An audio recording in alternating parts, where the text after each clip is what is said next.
محترم مفتي صاحب سلیمان شاه ورور پوښتنه کوي، وایي په افغاني او پښتني ټولنو کې نارینه د عیب ګڼي چې خپلې کوروالا ته دې سلام ووایي، نو خپلې مېرمنې ته سلام ویل په شریعت مطهره کې څه حکم لري؟ محترم وروره، خپلې مېرمنې ته سلام کول د شریعت ته نظره سنت طریقه ده، سنت پر ځای کول دي او پرېښول یې جهل دی، ناپوهي ده، ترک د سنتو دی.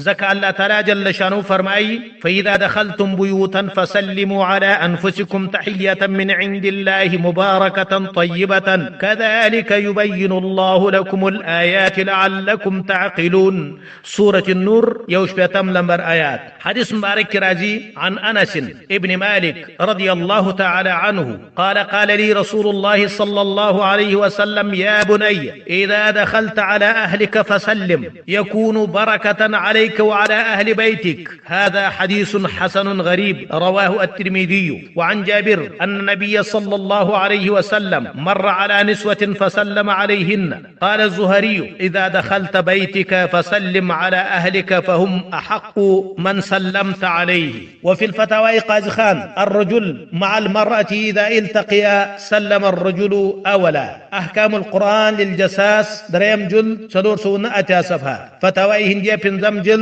315 صفحه. مشکات المصابيح 399 صفحه. فتاوی قاضي خان دریم جلد 402 صفحه. فتاوی محمدیان اللسم جلد 8 صفحه. باب السلام والقيام والمصافحه. والله اعلم بالصواب.